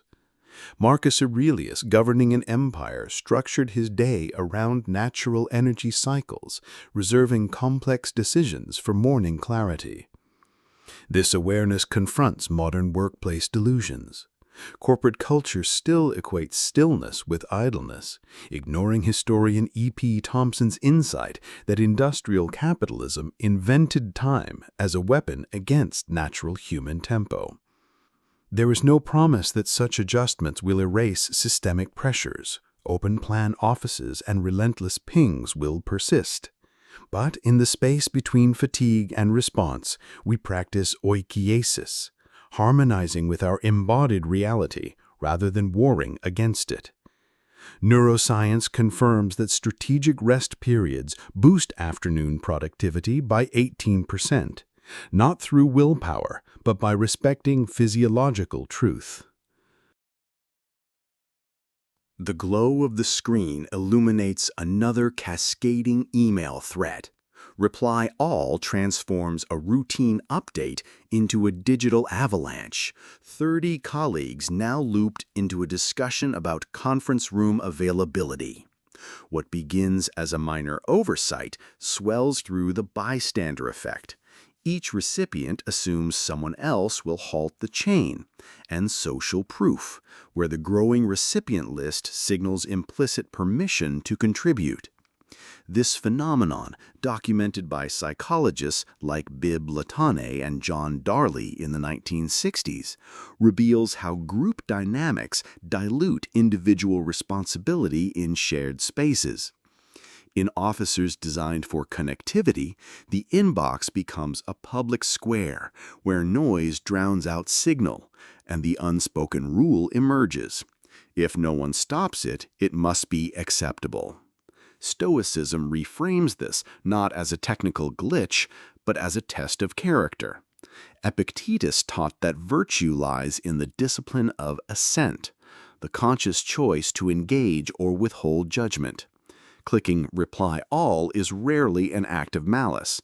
It is the path of least resistance, a surrender to momentum. The virtuous alternative requires Andrea, courage, drafting a brief, polite exit. I'll step out of this thread. Thank you for the update, without apology or justification. This is not rudeness, but stewardship, honoring Marcus Aurelius's principle that what is not good for the hive is not good for the bee. In practice, it means recognizing that digital clutter exacts a collective toll. Each unnecessary email fragments attention, eroding the cognitive bandwidth needed for meaningful work. Historian Hannah Arendt observed that public spaces thrive only when participants actively curate their contributions. The inbox, as a modern agora, demands similar vigilance. This awareness confronts a deeper tension. Corporate culture often equates visibility with value, rewarding reactive participation over thoughtful restraint. Yet within these constraints, small acts of agency accumulate. Choosing silence amid the chorus is a quiet assertion of autonomy, a refusal to let external pressures dictate one's digital footprint. There's no promise that one exit will halt the cascade. The next chain will inevitably begin. But in the space between notification and response, we practice discernment. Is this contribution necessary or merely habitual? Seneca warned against borrowing trouble from imagined social expectations. Here it means questioning whether inclusion serves a purpose or inertia. Studies confirm that reducing email noise lowers team stress by 27%, not through systemic overhaul, but through individual choices. The handshake across a conference table, a gesture reduced to perfunctory ritual in the age of digital signatures, carries the quiet weight of millennia.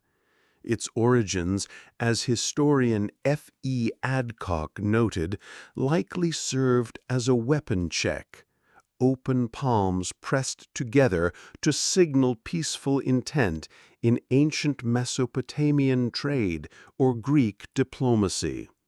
This primal act of vulnerability, exposing empty hands to potential threat, evolved into a global token of trust. Yet in modern offices, it often dissolves into rote motion, eyes darting to watches, minds already drafting follow-up emails. The Industrial Revolution accelerated this erosion, replacing craft-based interactions with transactional efficiency, while today's hybrid workplaces threaten to render the gesture obsolete altogether. Yet its persistence reveals a deeper truth. Humans still crave tactile acknowledgement in a world of disembodied avatars. Stoicism transforms this micro-ritual from hollow formality into active virtue. Epictetus framed social exchanges as opportunities for dikaiosine, justice, not mere politeness. To truly shake hands requires prosoche, mindful attention that honors the other's humanity. For 3 seconds, the grip becomes an anchor, feeling the pressure of another's palm, meeting the gaze without distraction, acknowledging the shared space between bodies. This is not performance, but presence, resisting Seneca's warning that we live as though we were destined to live forever, no thought of our frailty ever entering our head. In a knowledge economy where colleagues become Slack handles and calendar blocks, the handshake reasserts our physical reality, a silent pact that you are here and I see you. Historian Norbert Elias observed how modernity's civilizing process demands emotional labor. Here, the gesture becomes not compliance, but conscious choice, a refusal to let digital convenience erase embodied connection. This practice confronts systemic dehumanization. Open plan offices and algorithmic management reduce people to productivity metrics. Yet within these constraints, agency resides in the quality of contact. Choosing to slow the motion, to release the laptop grip, soften the shoulders, embodies Marcus Aurelius's discipline of oikeosis, recognizing kinship in the stranger. There is no promise that presence will alter corporate hierarchies. Handshake etiquette still reflects power dynamics, the firm grip as dominance display, the limp shake as submission. But in the space between palms, we practice andreia, courage, by resisting the urge to mentally disengage. Each deliberate connection becomes a quiet rebellion against the fragmentation of modern work, echoing philosopher Hannah Arendt's insistence that the space of appearance requires physical co-presence to sustain shared reality. The flicker of a failed Zoom call reveals a quiet irony, frustration directed at an invisible phenomenon we simultaneously demand and dismiss. Wi-Fi operates through radio waves, electromagnetic radiation traveling at light speed, permeating walls, desks, and bodies in chaotic waves of interference and refraction. Heinrich Hertz first demonstrated these invisible light particles in 1887. Yet modern expectations treat their flawless delivery as a birthright, not a marvel of applied physics. When the connection stutters during a critical presentation, the instinctive rage targets a router, but the true culprit is the probabilistic dance of photons colliding with drywall, refracting off metal desks, and competing with microwave ovens. A quantum-scale ballet governed by Maxwell's equations, not malice. Stoicism offers not resignation but recalibration through sympathia, the recognition of interconnectedness within nature's fabric. Seneca, observing how Romans raged against minor inconveniences while ignoring cosmic wonders, noted that we are more often frightened than hurt. The Wi-Fi signal, for all its fragility, embodies this wonder. Trillions of photons traversing space to deliver a spreadsheet, each governed by laws indifferent to human urgency. Contemplating this isn't escapism, but perspective shifting, a modern view from above that dissolves frustration by revealing its absurd scale. Marcus Aurelius practiced this with stars and empires. We might apply it to the router's blinking light, recognizing that anger at wave interference is as futile as cursing the wind. This isn't about denying real workplace pressures. Deadlines matter, but about distinguishing between what demands action, restarting the router, and what demands acceptance, the inherent instability of electromagnetic propagation. Historian Melvin Kranzberg reminds us that technology is neither good nor bad, nor is it neutral. Our relationship to it determines whether it serves or ensnares us. This awareness carries no illusion of perfect connectivity. Bandwidth will falter, signals will degrade, and corporate networks will impose constraints. Yet within these limits, agency resides in the pause before rage, the breath taken while acknowledging the miracle of wireless communication itself. Choosing to marvel at the physics, not as a platitude, but as a deliberate cognitive reset, transforms helplessness into humility. There is no promise that perspective eliminates frustration. The next Zoom failure will test composure. But in the space between disconnection and response, we practice pracho, attentive vigilance, honoring Epictetus's insight that men are disturbed not by things, but by the views they take of them. Each time we meet a dropped call with curiosity rather than cursing, we affirm that dignity lies not in controlling externals, but in how we inhabit the moment. The office building around you, its steel frame, glass facade, and humming HVAC system, exists in a state of borrowed time. Historians of architecture note that the average commercial structure lasts just 50 to 70 years before demolition or radical repurposing. The steel beams holding up your floor were once molten ore in ancient seabeds, and will one day return to rust and dust. This impermanence isn't morbid, but elemental. Roman forums crumbled into pasture, Victorian factories became art galleries, and today's glass towers will yield to future needs. Seneca, writing from a world where fire and earthquake routinely erased human endeavors, framed Memento Mori not as a death rattle, but as a clarifying lens. "You live as if you were destined to live forever," he cautioned. "No thought of your frailty ever enters your head." In the office, this truth surfaces in subtle decay: the fraying carpet near the elevator, the flickering fluorescent tube in the break room, the faint crack in the conference room window.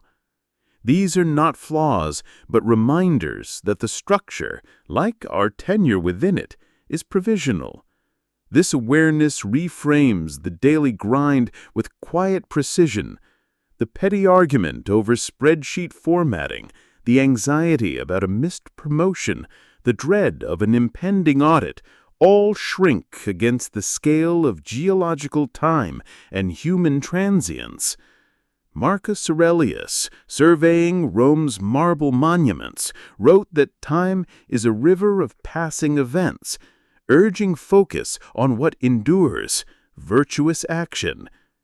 The building's eventual fate isn't indifferent to current work, but liberation from its false permanence.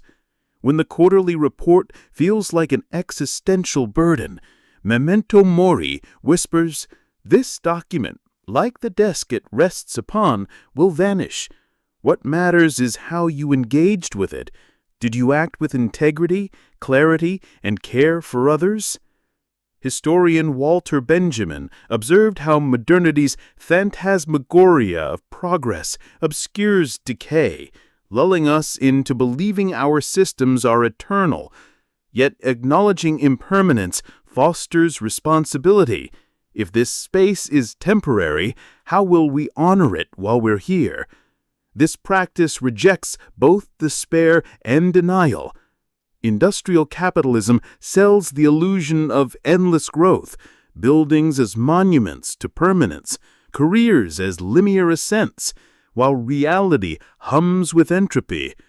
But within these constraints, agency blooms in micro-choices, listening fully in a meeting rather than plotting your next email, offering genuine praise instead of strategic silence, treating the janitor with the same respect as the CEO.